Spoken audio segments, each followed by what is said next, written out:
back technical working group, back secretariat, and to our YouTube followers, good morning.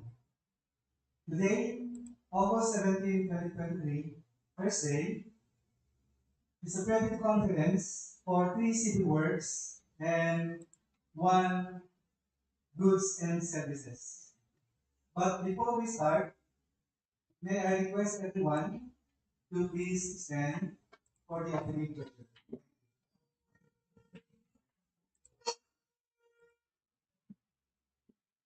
Manalangin tayo. Panginoong Diyos, itinataas namin ang iyong pangalan. Pinagpupurihan at pinasasalamatan ka namin sa lahat ng iyong mga ginawa at pagpapala. Salamat sa panibagong araw na ipinagkaloob mo sa amin. At sa oras na ito, na kami ay muling natito. Gabayan niyo po kami sa aming mga buhay. Bigyan mo kami ng talino at lakas upang magampanan namin ang aming mga buhay. Buksan mo po ang aming isip at puso sa mga bagong kaalaman na aming matutunan. At nawa ay maging kagamit-gamit ang mga ito sa aming buhay at sa pagtulong sa aming kapwa. Ikaw po nawa ang maluwalhati sa lahat ng aming dalagumpayan sa araw ito. Ito lang po ang aming dalangin sa pangalan ni Jesus. Please be seated. I request the secretariat to please pause our video stream. The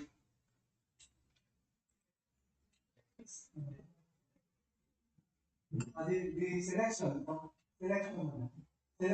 of observers, particularly for the non-government organization. And this, yung rutera ng Loretta. This is Loretta. Invitation mo. For the selection of our experts. Please. Cecil mo. Wala po siya. What? Si Cecil ka. Sandito. Nandito. Yan. Sir, ma'am.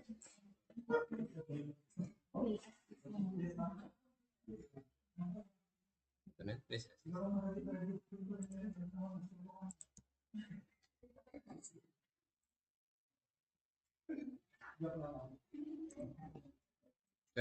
So good morning, here is the selection for the official observers from the NGO.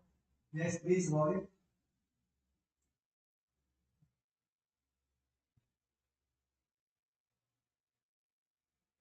And our official observer, sir, is from the Philippine Institute of Environmental Planners in Pomodoro. Okay, did we invite them for today's private conference? Yes, sir, we invited them, sir, to the letter, and that we let us go servers. Okay, please show to the video screen our invitation to the observers. Thank you. Yes, sir, the letter is observers dated August 11, 2023.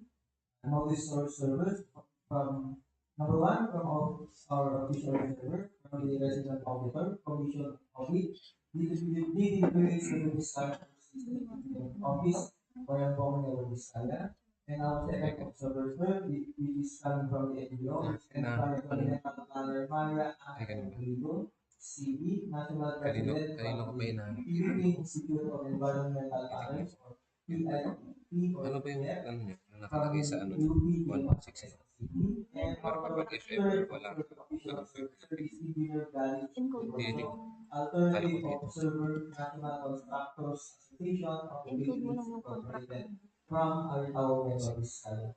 And this letter was officially received, sir, by the Commission Audit on August 11, 2023. Staff received. Thank you. Okay, thank you, Engineer Brian Abisto. So may we have the attendance for the determination of quorum? Thank you.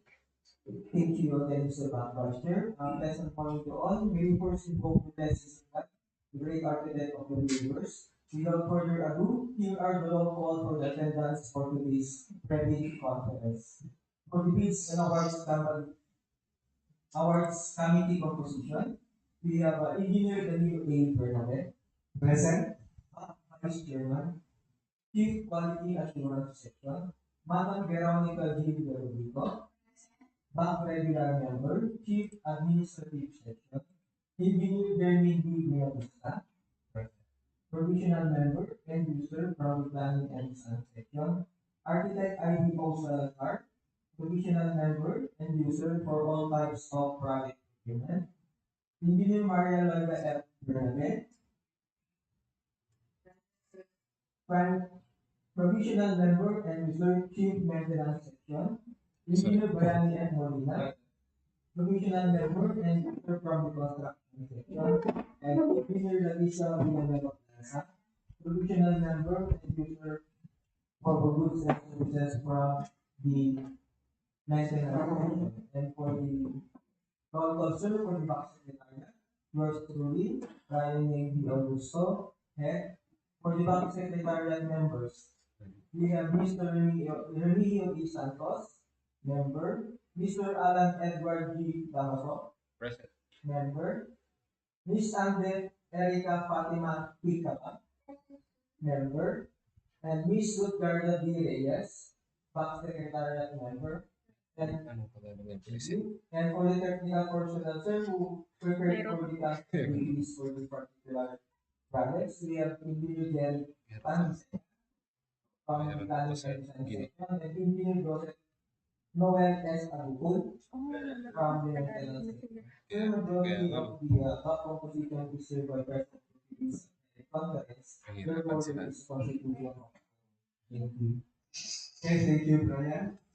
Since we have a quorum, the Vice Chair, deciding officer for this morning, declared now that this activity, the private conference, is in order.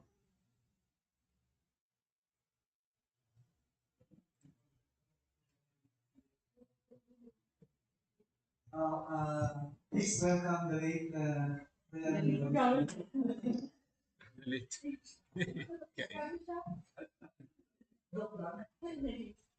Delete. Delete ka. We acknowledge the technical working group, Ms. Diane Sheldon Balico. Thank you. Okay, private conference is in accordance with Section 22 of the 2016 Revised Implementing Rules and Regulation and the latest GPPB issuances. According to Section 22.1, for contracts to be bid with an approved budget for the contract of 1 million or more, the bank shall convene at least one credit conference to clarify and or explain any of the requirements, terms, conditions, and specifications stipulated in the bidding documents. Under Section 22.2, credit conference shall be held at least 12 calendar days before the deadline for the submission and receipt of bids, but not earlier than 7 days from the previous posting of the invitation to bid or bidding documents. Under Section 22.3, the private conference shall discuss, clarify, and explain, among other things, the eligibility requirements and the technical and financial components of the contract to be bid, including questions and clarifications raised by the prospective bidders before and during the private conference. The private conference is open to all prospective bidders. Under Section 22.4, the minutes of the private conference shall be recorded and prepared not later than 5 calendar days after the private conference and shall be made available to prospective bidders not later than 5 days upon written request. Decisions of the BAC amending any provisions of the bidding documents shall be issued in writing through a supplemental and or bid bulletin at least 7 calendar days before the deadline for the submission and receipt of bids. Under section 22.5 regarding the supplemental and or bid bulletin, section 22.5.1 request for clarifications on any part of the bidding documents or for any interpretation must be in writing and submitted to the back of the procuring entity concerned at least 10 calendar days before the deadline set for the submission and receipt of bids. The agenda for the credit conference are: number 1, basic contract data. This will be discussed by the technical personnel who prepare the plans and program of work. Number 2, requirements of bidding documents. This will be discussed by Engineer Brian Augusto, the head of the procurement unit. Number 3, documents to be submitted by the bidder, including technical and financial proposals, will be again discussed by Engineer Brian Augusto. Number 4, agenda. Criteria and procedure for the preliminary examination of the bids, detailed evaluation of bids, post qualification and award will be discussed by Architect I.D. Olivar Salazar.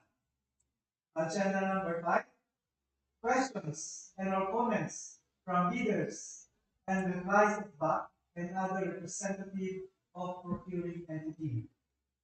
Number 6, agenda, other matters concerned. And number 7, the last, summary of proceedings, including bid bulletin and or agenda to be issued, if there is any. So for today's credit conference, we have 3 civil works and 1 goods and services. The 3 civil works has total ID number, particularly number 1, 23 BI 0106, 23 BI 107, and 23 BI 108. For contract ID number 23 BI 106, this will be discussed by Engineer Joseph Abdul. Joseph, please take it away. If you have the presentation for the plans, please show to the visual screen. Thank you. Thank you, sir. Good morning.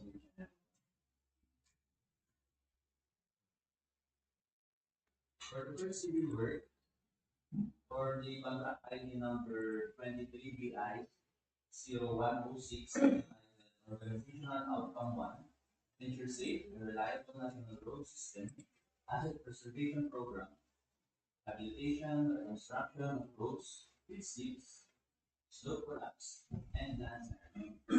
Tertiary roads, Bambang-Kasibu, Solano Road, K0320 plus 582, K0320 plus 45, Quezon Nueva Vizcaya. The approved budget for the contract is 67,550,000. And the price description is the additional 4,255 square meter backhaul netting with erosion control mat and hydro sealing. The project duration is 146 calendar days, and the cost of the documents is 50,000. The source of fund is FY 2022 under RA 11639 augmentation. The pickup license category is a medium B.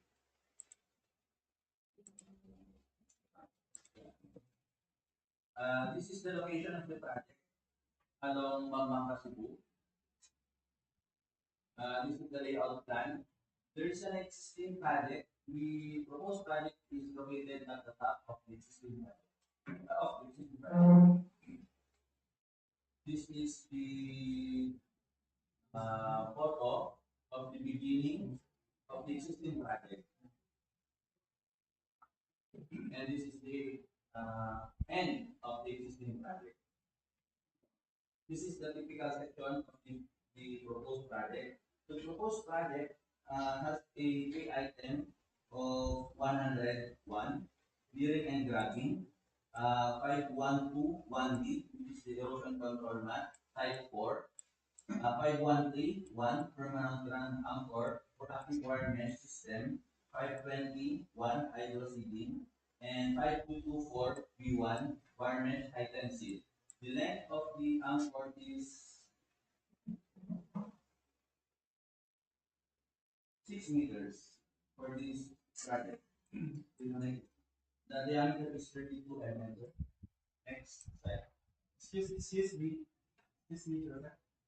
You mentioned type 4, yung wiredness. Paki-explain mo lang para alam na ating mga prospective videos. Ano bang ibig sabihin yung type 4? For the erosion control mat, sir, there are of erosion control mat. The type 4, sir, is the color green one, sir. Yung may tatlong layers, sir.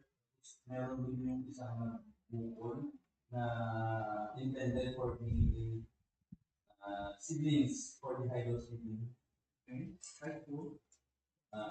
Particular Type 4. in type 4. Next slide. Yeah. This is the materials and equipment needed for this project. The drilling machine for drilling the anchor, compressor, HR plate, upload plate, erosion control mat, permanent ground anchor nail, and the active wire. This is an example of a finished project. That's also for Excuse me, Joseph. Paki-explain mo lang yung minimum requirement ng diameter ng wiredness para alam nila. Pati na yung perimeter wires para alam ng ating mga prospective videos.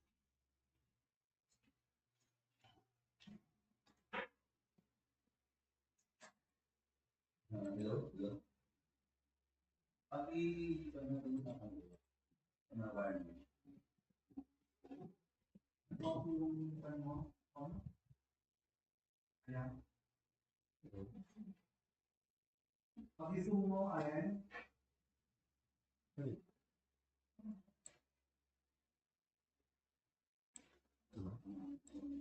2.7.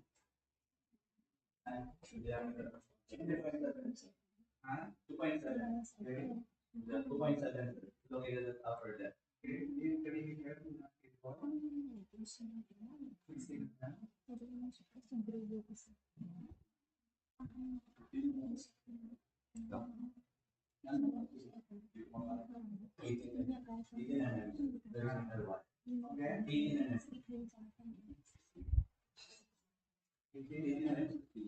Yung cable, still cable.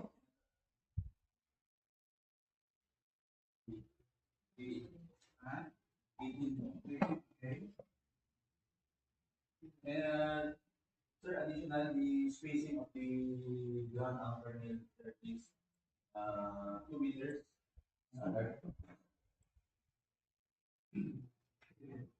That's also for contact ID number 23BI01. My producer.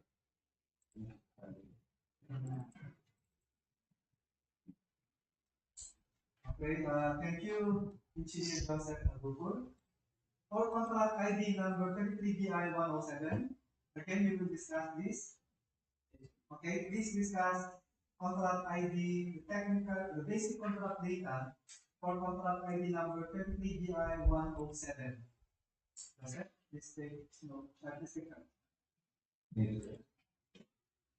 For contract ID for the second project, for the contract ID number 23BI 0107 entitled Organizational Outcome 2, Protect Lives and Properties Against Major Floods, Flood Management Program, Construction and Rehabilitation of Flood Mitigation Facilities within Major River Basins and Principal Rivers, Construction of Santo Domingo Flood Control, Santo Domingo, Bambang-Kasibu, Vizcaya. The approved budget for the contract is 48,250,000, and the project description is construction of 188 linear meters steel sheet piles and installation of additional gabion at first and second layer of existing 600 linear meter revetment. The duration of the project is 196 calendar days, and the cost of bid documents is 25,000. And the source of fund is FY 2022 under RA 11639 augmentation. The pickup license category is medium A.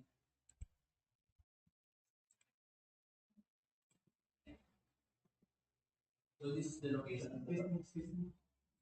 Pag kind of forward kasi yung name ng project hindi siya balik sa inyo project hindi mo na walang sana makakama hindi natin wala yung officer number. please proceed. Oh, This is the location of the project.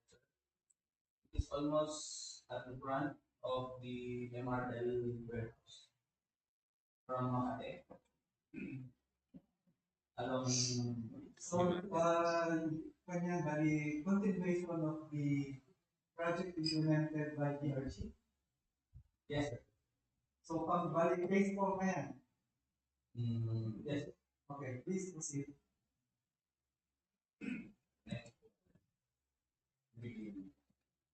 This is the photo of the beginning of the project. And this is the photo of the end of the existing project. For the additional gabion service is the typical section from station 0 plus 672 to station 1 plus 272. Additional 1 by 4 gabion at first layer and additional 2 line of 1 by 4 at second layer. Then additional embankment that is for station 0 plus 672 to station 1 plus 272. Next slide. Then from station 1 plus 272 to station 1 plus 466 is construction of 188 linear meters steel sheet pile with a length of 9 meters and a concrete structure of 1:1 and the length 37.07. The thickness of the concrete structure is 0.3 and a cut of culture for every 50 meters. What you said? You would mention that before all information of our prospective viewers na ano. So, the concrete pacing is 300 millimeter thick. How about the reinforcement? Para alam na natin mga viewers. 2 layers when you steel reinforcement. Single. What is the side and spacing?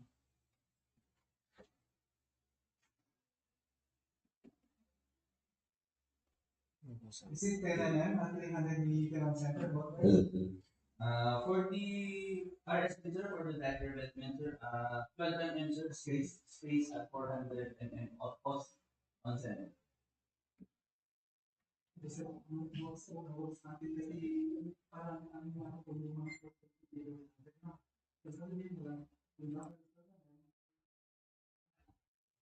Okay, how about the thickness of the sheet piles for the information of our prospective viewers?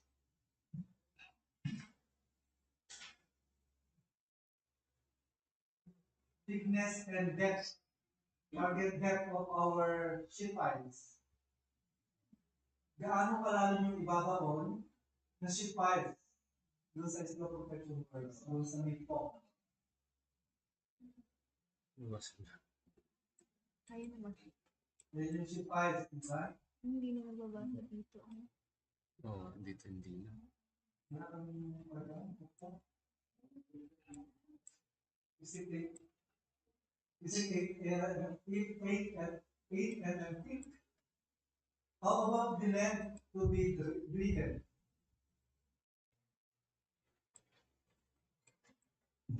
The full length of the heat piles will be greater. Yes, the length, yung penetration.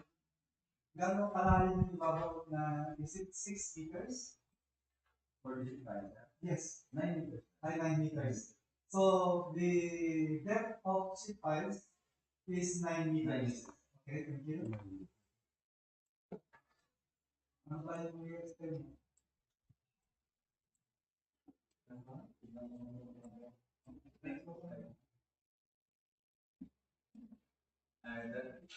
That's answer for the two civil work. Thank you. Okay, thank you, Engineer Joseph Pagupul. For number 3 civil works, it has a contract ID number 23BI178. This will be discussed by Engineer Jerry Tan II. Jerry, please take it away. Good morning to everyone. I am Jordan Isaran from Planning and Design Section.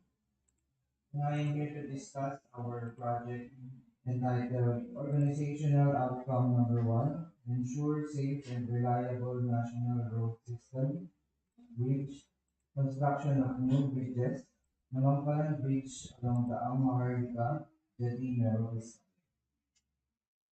with the total approved budget for the contract of 48,250,000 pesos. And the project description for this project is concreting of 1.22 lane kilometers by 350 cc carriage weight, concreting of 1.5 meter width with 350 cc shoulder of both. Hard areas are done. Provision of rubber concrete slope protection works with embankment at Landslide, upstream and downstream of the river, and then reflectorized studs, installation of chevron, thermoplastic markers and drum wall strips, and installation of solar LED strip lights. With a total calendar days of 340, and the cost of these documents with amounting of 25,000 pesos. For our source of fund, 2022 Republic Act 11639 augmentation with the pickup license category of Mitigation.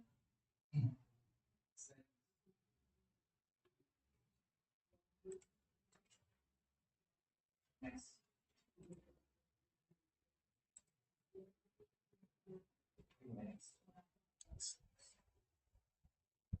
This is the location of our Namamparan Beach. As we can see, in the approach A will be our section 1 with the kilometer 300 plus 600 to kilometer 300 plus 912 with a total distance of 312 meters. And for our section 2 is from kilometer 1005 to kilometer 300 plus 120 with a total distance of 140 meters. And to focus on our section 1, like this will be our section. It states that this is the beginning of section 1, beginning of removal of existing PCCP, and beginning of the rubber concrete for both sides. And the other arrow contains the end of the removal of PCCP and the end of the rubber concrete at the right side. Next slide, please.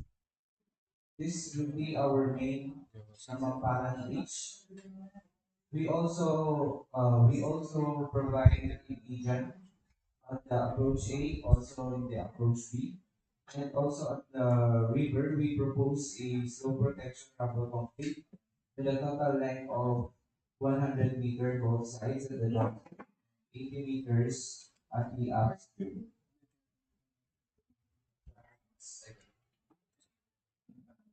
And this will be our section 2 of the Namamparan Beach with a total distance of 142 meters.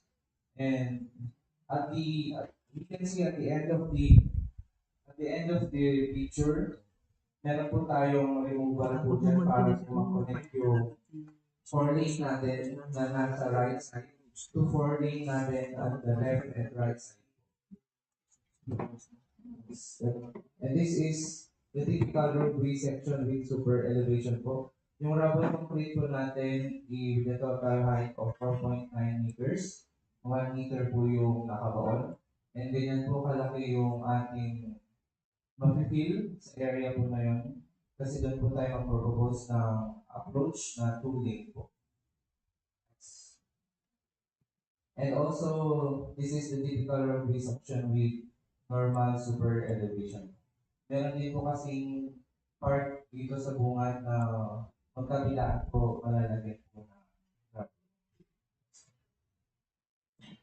That would be all po. Thank you. Okay, Jenny, thank you. Please inform our prospective bidders the length of approaches dun sa may approach A at sa approach B. Para alam ng ating prospective bidders. Kasi existing road is just 2 lanes. And then we have the Namamparan region is widened to 4 lanes. 2 lanes, dalawang bridge yan, di ba? Dalawang bridges. 2 lanes yan. So, gaano kahaba yung approach A at saka yung approach B for the information of our prospective bidders.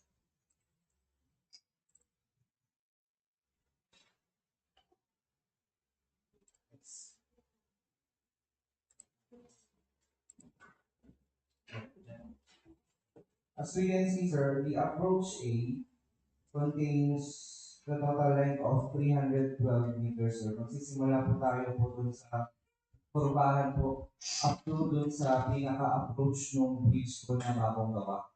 That is the first approach or before the bridge from Manila. Yes, sir. From Manila, After the bridge, will be panulit mo yung length, 300. 312 meters, sir. Okay, yun yung first approach. And then For the section 2, after the approach B of the newly proposed newly constructed bridge, up to the end of the widening would be a total length of 173 meters. so mas shorter yung approach B. Just after the bridge, 173 lang. Yes, sir.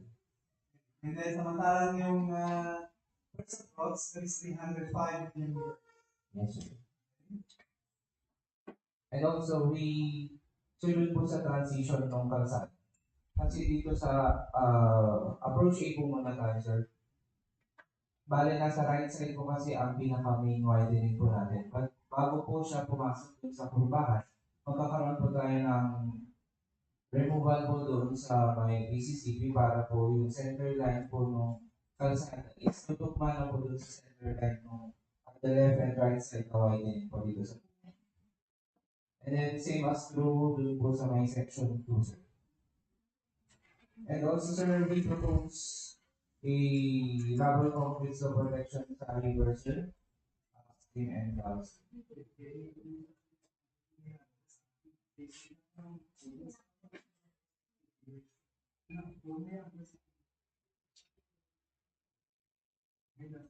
That's all. Okay, thank you very much, Engineer Jerican. So, we go now to agenda number 2, which is the requirements of bidding documents. Ay, teka pala. Meron pa tayong rules at rules. Okay, we just finished the 3 civil works, which is 1 ground netting, one flood control, and one widening of bridge. We go now to the second agenda, which is the goods and services. We have only one goods and services, and the contract ID for these goods and services is 33 GBI 146. These goods and services will be discussed by Engineer Larissa Blanza. Larissa, please take the room. Good morning po.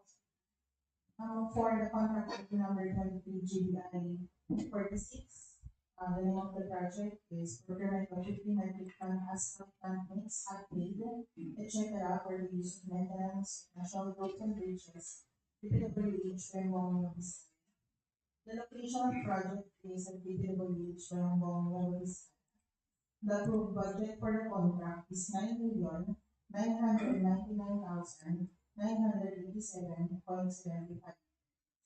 The duration for the contract is 30 calendar days upon the issuance of the notice. Cost of bidding documents is 10,000 pesos. And the source of fund is from the PWH FY 2023 capital outlay. For the materials to be delivered is 50, these are the following materials that are to be delivered in this contract. 50 metric ton of asphalt plant mix upgrade, 250 pieces of metal beam MPs, 115 pieces of metal beam galvanized guardrail, 1,000 pieces of post bolt, 1/2 inch by 10 inches, 2,397 pieces of slice bolt, 1/2 inch by 1.5 inch post bolt, 725 pieces of solar road spot, 30 drums of emulsified asphalt, and lastly 130 gallons of perfect rice. Okay, thank you, Larissa.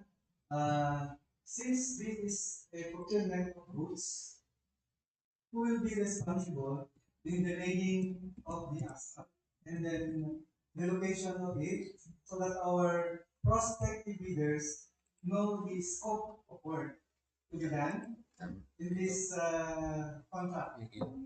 The maintenance section is responsible for determining the location for the delivery of the and Ganda naman. the laying na Kaya, ng plastics. ano sa mga asphalt. In particular locations, meron na kayong mga locations. Sabi nila, Kung saan kaya natin nila ito. lagyan nila. We have identified locations actually for the 50 metric ton asphalt plant mix. So, subject section lang ito. Okay? Sa bagay, ayaw nila ng iba. Para doon lang doon sa kalaman ng ating mga City na yun. leaders, Tapos, ang laying of the hot asphalt will be done by the maintenance section, including kung saan ito ilalagay. Thank you. si transition na. Okay, we go now to agenda number 2, which is the requirements of bidding documents. This will be discussed by Engineer Brian Neil Aguso, Meron yan din. the head of the procurement unit. Brian, please take it. Thank you, sir, Mr. Bambang-Kasibu, for the requirements for the sheet for the respective bidders for contract ID number 23BI0106 for ITB close number 14.1 work category for ITB close 14.1. For work category is RCSTS, hindi na naingalay, sir. Roads, construction, dust, snow protection using structural measures. For ITB close 14.2A for B, the minimum work experience requirements for the key personnel are the following. For the key personnel, we have project manager, project engineer, materials engineer, and foreman. Minimum years of similar experience, same position is 5 years. and minimum years of total work experience in position is 5 years. Accredited safety officer required issuance of office award subject to Department Order Number 98 Series of 2014, submission of construction safety and health program approved by the Department of Labor and Employment for project. First trader with certificate of training issued by the Red Cross in compliance with all the requirements for approval of construction and safety and health program required upon issuance of notice award, subject to the 98 series of 2014, submission of construction safety and health program approved by the Department of Labor and Employment or project. For ITB clause 14.284, the minimum major equipment requirements are the following. For the description, we have contract required units is 1, water truck capacity 16,000 liters, required units is 1, backhoe with attachment capacity 0.8 cubic meter, required units is 1, bulldozer required unit is 1, payloader and dump truck required unit is 1, air compressor 356 to 450 CFM capacity, required unit is 1, routing machine air driven, required unit is 1, hydro deceiving machine required unit is 1. And for the minimum requirement for the laboratory equipment, please refer to DO number 11 series of 2017 for the minimum materials testing equipment and DO number 127 series of 2018 strict application of Republic Act 9184, the conduct of post qualification of bidders with delayed ongoing contracts with the DPWH. And for the second project, sir, with contract ID number 23BI 0107 for ITB clause 14.1, work category FCSPS or flood control construction work protection using structural measures. For ITB clause 14.28 for B, the minimum work experience requirements for the following personnels. For the project engineer, project manager, materials engineer, and foreman, minimum years of similar experience, same position is 5 years, and minimum years of total work experience, same position is 5 years.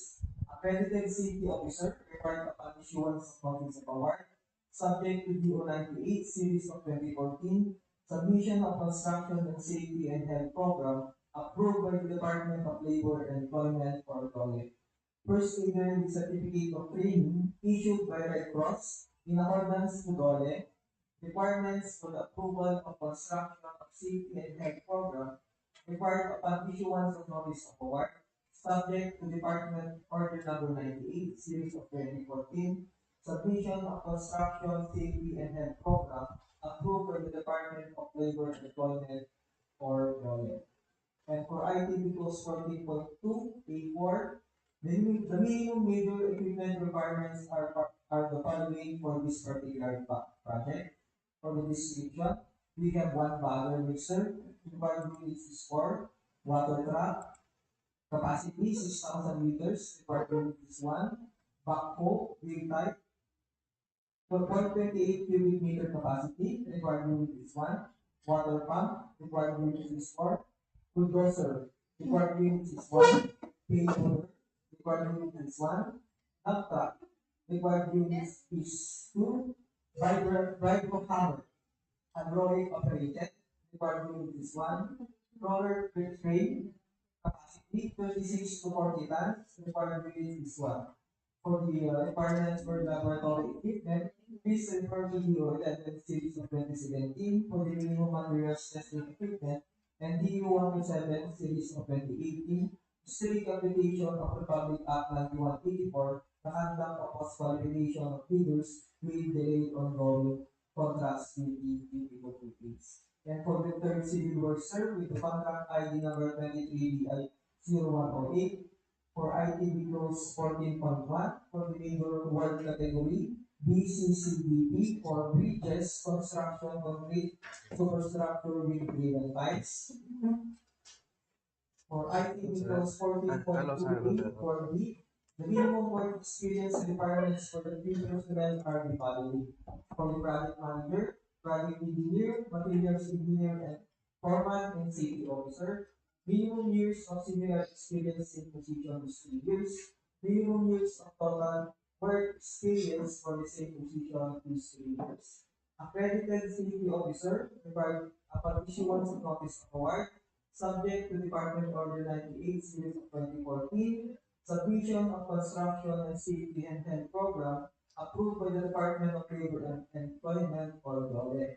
First aider with certificate of training issued by the Red Cross in compliance to DOLE requirements for the approval of construction of safety and health program required upon issuance of notice of award, subject to DO 98 series of 2014, submission of construction, safety, and health program approved by the Department of Labor and Employment or DOLE. For ITB clause number 14.2, 8.4, the minimum labor equipment requirements are defined for this particular project. For the description, we have backhoe with pavement breaker capacity 180 cubic meter, required unit is 1. Dump truck capacity 12 cubic yards, required unit is 2. Payloader capacity 1.5 cubic meter, required unit is 1. Truck mounted crane all models capacity 31 to 35 metric tons, 238 flywheel horsepower, required unit is 1. Water truck or water pump, 6,000 liters capacity, required unit is 1. Roller crane with bucket, 26 to 40 metric tons capacity, required unit is 1. Transit mixer, 5 to 6 cubic yards, required unit is 1. Boom truck, capacity 2 to 5 metric tons, required unit is 2. Motorized road grader, capacity 140 horsepower, required unit is 1. Truck mounted scissor with terrain, 40 FTHCS by 46 feet range, required unit is 1. And for the laboratory requirements for this particular project, please refer to DO 11 series of 2017 for the minimum materials testing equipment and DO 107 series of 2018, strict application for RA 9184, nakantang opos qualification of leaders, and mid-grade ongoing projects for the capabilities. And sir, for the last year, for this sir. Okay, please. For the goods and services, sir, for the regarding for the leadership. Alex, sa goods.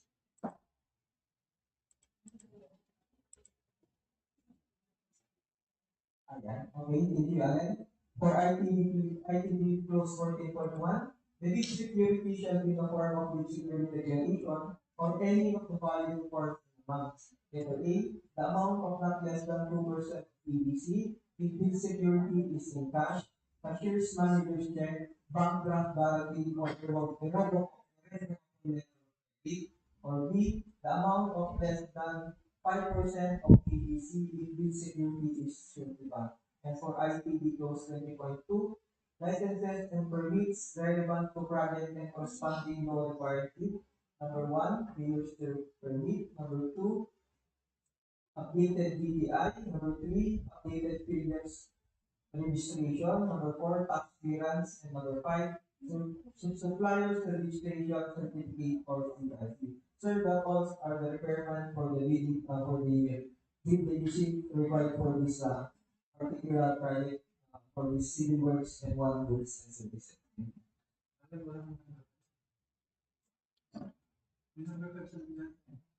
Wala naman dito.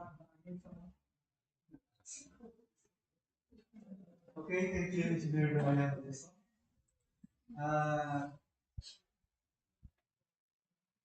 For agenda number 3, that is documents to be submitted by the bidder, including technical and financial proposal. Again, this will be discussed by our very own engineer, Brian Agosto. the head of the procurement unit. Brian, please take it away. Thank you, sir, Mr. Presiding Officer, or Vice Chairman. Sir, for this particular agenda for the technical and financial proposals to be submitted by the prospective bidders, may we please pre-recorded, sir?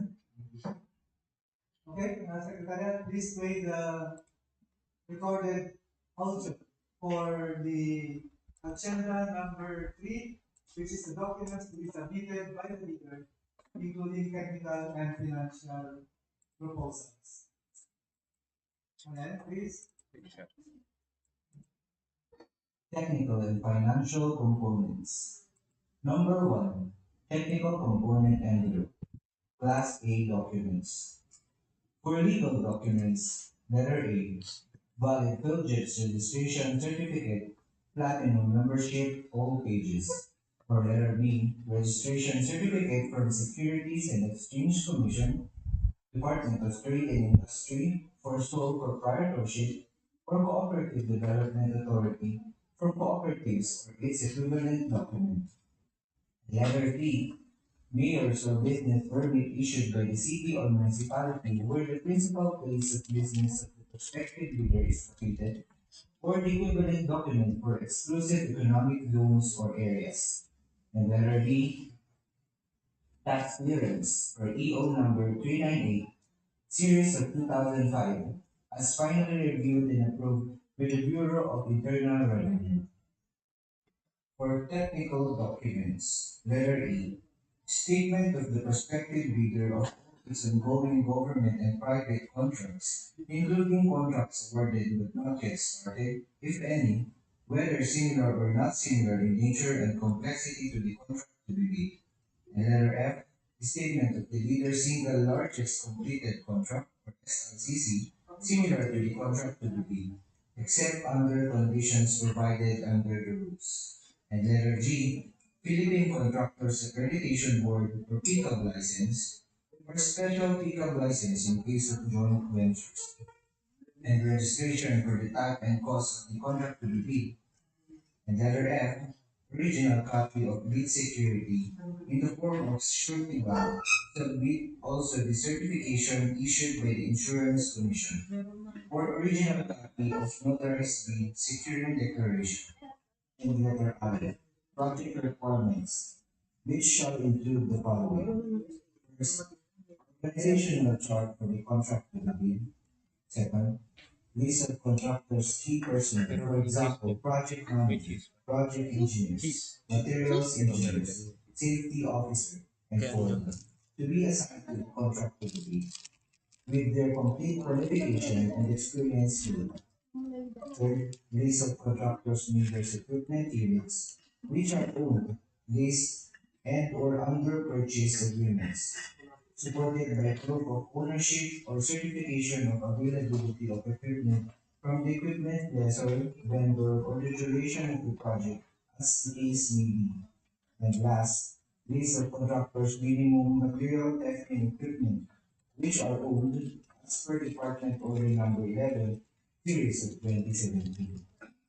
For letter J, original duly signed omnibus sword statement or OSS, and if applicable, original notarized secretariat certificate in case of corporation, partnership, or cooperatives, or original special power of attorney of all members of joint venture, giving full power and authority to its officer to sign the OSS and to do acts to represent the bidder. For financial documents, letter A.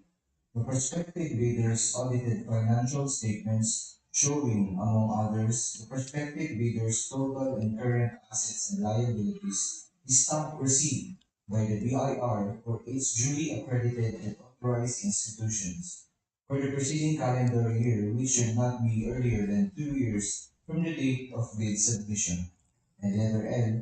The prospective bidder's computation of net financial contracting capacity, or NFCC, Class D documents. Letter M, if applicable, duly signed joint venture agreement or JVA in accordance with the Republic Act number 4566 and its IRR in case the joint venture is already in existence. Or duly notarize a statement from all the potential joint venture partners stating that they will enter into and abide by the provisions of the JVA in the instance that the bid is successful. Number 2. Financial component envelope. Letter N. Original of duly signed and accomplished financial bid form and other documentary requirements under Republic Act number 9184. Letter O. Original of duly signed bid prices in the bill of quantities. And letter P. Duly accomplished detailed estimate form, including a summary sheet indicating the unit prices of construction materials, labor rates, and equipment rental used in coming up with the bid. And letter Q. Cash flow by quarter. So that also the pre-recorded audio presentation for the technical and financial documents to be submitted by the prospective bidders. Thank you. Okay, thank you, Engineer Brian Abuso. Okay, we go now if we will ask the provisional members if there are any amendments to the bidding documents as published in the DPWA website and also at the PHF's website. For the maintenance project, may we ask Engineer Larissa Lanza if there is any amendments for contract ID number 23BI 106 and 177. Thank you. No amendments. Okay, noted. How about the provisional member from the planning and design section? Engineer Jeremy Buenavista. Mr. Vice Chair, I have no amendments for the two proposed projects. No. Not only the two projects, but also from for contract ID number 23BI106, which is prepared by the planning and design section. For the contract ID number 202108, I have an amendment on the approved budget for the contract because the project was directly released, the fund was directly released to the district. So the percent of the EAU is from 3.5% to 2%. So the new APC is 49 million. So if the EAU is decreased from 3.5% to 2%, so ang ibig sabihin dito, lalaki yung ating approved budget for the contract. Yes. Okay, so please prepare the revised program report so that we could make amendment or addendum or bid bulletin for that project. But then please take note that the last date for posting the bid bulletin should be August 21, which is a holiday.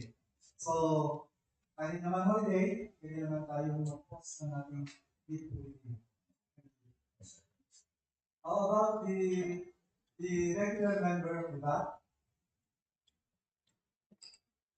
Mr. Vice Chair, I have no amendments to be proposed to the work project or the amendments of the indicated.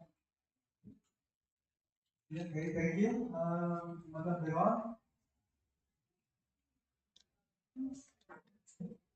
So we go now to agenda number 4, which is the criteria and procedure for the preliminary examination of the bids, detailed evaluation of bids, post qualification, and award. Secretariat, I believe there is a video recorded for this particular agenda.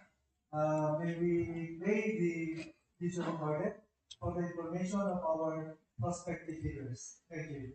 Thank you, sir, for the procedure and preliminary examination of bids, detailed evaluation of bids, possible part. After the dialogue, we will recorded audio recording. Thank you. For a bid conference, evaluation of bids. For the procurement of goods and infrastructure projects, the BAC shall evaluate the financial component of the bids to determine the lowest calculated bid using the following steps. The BAC shall immediately conduct a legal evaluation of all bids using non-discretionary criteria and considering the following: completeness of the bid. Unless the instructions to bidders specifically allow partial bids not addressing or providing all of the required items in the bidding documents, including, for applicable, bill of quantities, shall be considered non-responsive and thus automatically disqualified. In this regard, item is provided but no price is indicated, the same shall be considered as non-responsive. But specifying a zero or a dash for the said item would mean that it is being offered for free to the government, except those required by law or regulations to be provided for. Arithmetical corrections. Consider computational errors and omissions to enable proper comparison of all eligible bids. It may also consider bid modifications if expressly allowed in the bidding documents. Any adjustment shall be calculated in monetary terms to determine the calculated prices. The BAC shall evaluate all bids on an equal footing to ensure fair and competitive bid comparison. For this purpose, all bidders shall be required to include the cost of all taxes, such as, but not limited to, value-added tax, income tax, local taxes, and other fiscal levies and duties, which shall be itemized in the bid form and reflected in the legal estimates. Such bids, including said taxes, shall be basis for bid evaluation and comparison. In case of discrepancies between bid prices in figures and in words, the latter shall prevail. Between total price per item and unit price per item as extended or multiplied by the quantity of that item, the latter shall prevail. Between stated total price and the actual sum of prices of component items, the latter shall prevail. Between unit cost in the legal estimate and unit cost in the bill of quantities, the latter shall prevail. Post qualification. Objective and process of post qualification. The lowest calculated bid shall undergo post qualification in order to determine whether the bidder concerned complies with and is responsive to all the requirements and conditions as specified in the bidding documents. Within 5 calendar days from receipt by the bidder of the notice from the bank that the bidder has the lowest calculated bid, the bidder shall submit to the bank its latest income and business tax returns and other appropriate licenses and permits required by law and stated in the bidding documents. Failure to submit any of the post-qualification requirements on time or against the veracity thereof shall disqualify the bidder for award, provided that in the event that a finding against the veracity of any of the documents submitted is made, it shall cause the forfeiture of the bid security in accordance with Section 69 of this IRR. The post-qualification shall verify, validate, and ascertain all statements made and documents submitted by the bidder with the lowest calculated bid using non-discretionary criteria as stated in the bidding documents. These criteria shall consider, but shall not be limited to the following: legal requirements to verify, validate, and ascertain licenses, certificates, permits, and agreements submitted by the bidder, and the fact that it is not included in any blacklist as provided in Section 25.3 of this IRR. For this purpose, the GPPB shall maintain a consolidated file of all blacklisted suppliers, contractors, and consultants. Technical requirements. To determine compliance of the infrastructure projects offered with the requirements specified in the bidding documents, including, where applicable, verification and validation of the bidder's stated competence and experience, and the competence and experience of the leaders key personnel to be assigned to the project for the procurement of infrastructure projects. Verification of availability and commitment and or inspection and testing for the required capacities and operating conditions of equipment unit to be owned, leased, under, purchased by the bidder for use in the contract. Negative slippage of at least 15% in any one project or a negative slippage of at least 10% in each of two or more contracts. Failure of the contractor to commence repair works on ongoing contracts within 7 calendar days and to complete them within 30 calendar days after receipt of the procuring entity's notice of defects and deficiencies. Failure of the contractor to commence repair works on contracts with pending certificates of acceptance within 30 calendar days and complete them within 90 days after receipt of the procuring entity's notice of defects and failures, or substandard quality of work as per contract plans and specifications, or unsatisfactory performance of the contractor's obligations as per contract terms and conditions at the time of inspection. If the bank verifies any of these deficiencies to be due to the contractor's fault or negligence, the agency shall disqualify the contractor from the award for the procurement of infrastructure projects. Sir, that's all for the pre-recorded audio presentation for the criteria and procedures for the preliminary examination of bids, detailed evaluation of bids, post-qualification. Okay, thank you, Brian, for the audio presentation for agenda number 4. We go now to agenda number 5, which is question and or comments from leaders. Particularly, Allen, meron ba tayong mga questions, comments regarding doon sa 3 civil works and 1 goods and services? Do we have? There is no comments or questions. So other matters to be discussed. Secretariat, there's none. Other matters. Answer. So the last agenda is the summary number 7, which is the summary of proceeding, including bid bulletins to be issued if there is any. We have already discussed the agenda number 1 to 6, which is the basic agenda. We will basic agenda, and then the commissioner member from the planning and design section made mention that for project number 3, which is the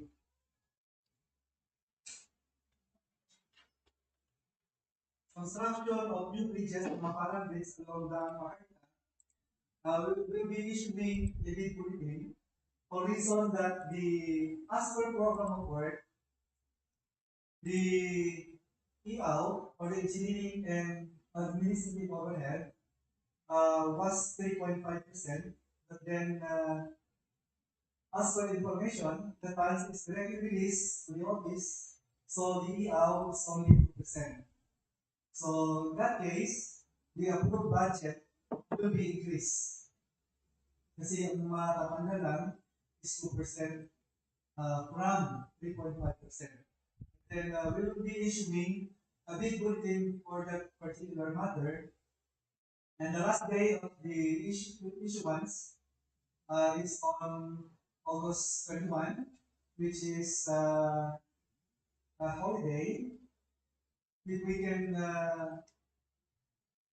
post a big bulletin tomorrow, 18, we can also do it.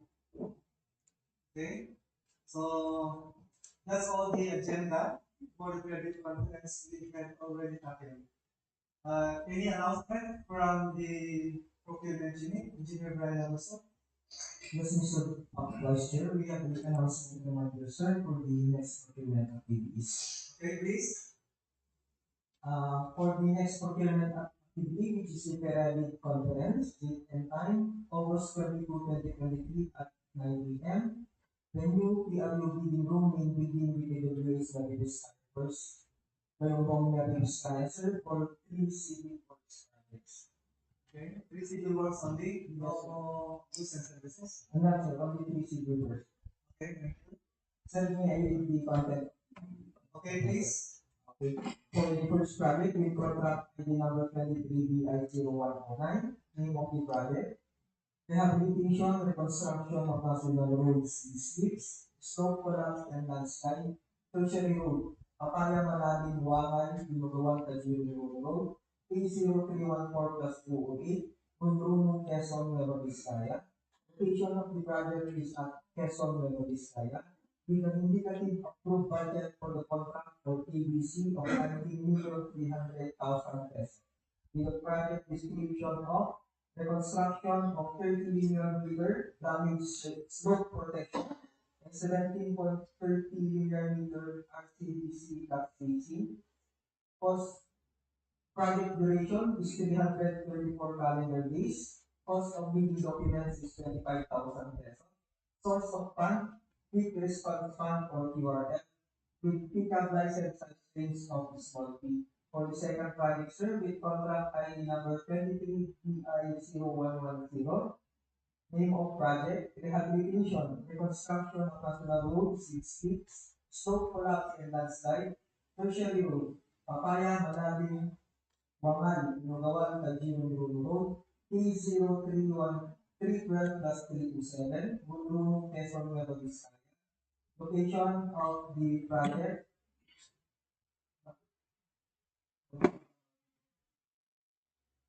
okay, taas na nag-isuro sana. Sorry sir, the location of the project should be Rumo, PO312 plus 327, is Rumo. Marami lang po sa location, that is Rumo, Quezon, Nueva Vizcaya. With indicative approved project for the contract of 19,300,000 pesos. Project description, the construction of 680 square meter damage slope protection works. Project duration is 195 calendar days. Cost of bidding documents is 25,000 pesos. Source of fund is quick response fund with a pickup license range of small b, not a small b. And for the third project, sir, with 23BI0111, rehabilitation, reconstruction of national roads, street, slope collapse, and landslide, tertiary road, Papaya, Malalim, Wangan, Dinugawan, Tajiri Road, P0313 plus 704, Munrunong, Quezon, Nueva Vizcaya. Location of the project is Quezon, Nueva Vizcaya, with an indicative approved budget for the contract of 4,825,000 pesos. With the project description of reconstruction of 30 linear meter damage rubber concrete slope protection. Project duration is 95 calendar days. Cost of bidding documents is 5,000. Source of fund is FY 2023 GAA Quick Response Fund with a pickup license size range of small b. Sir, that's all for the 3 civil works projects scheduled for credit conference on August 22, 2023. Okay, thank you, Chief Brian Anderson. Do we have any additional announcement or reminders from my fellow block members? Hello, everyone. Engineer Jenny, do you understand? None, Mr. Vice. Engineer Larissa Villanueva Blanza. None, Mr. Chair. Okay, if there is no further announcement or reminders, may we request for the Adjournment. adjournment with no more announcement. Thank you. Okay, Mr. Vice Chair, as we have on the RFI, we are done with the private conference. Mr. Vice Chair, as we are done with the bid conference for 3 civil works and 1 good and services, I now move that this activity be adjourned. Any second motion? I second the motion, Mr. Vice. It has been moved and seconded that this private conference meeting is now officially adjourned. Thank you everyone, and thank you to our YouTube followers. Magandang umaga po muli sa ating lahat. Thank you.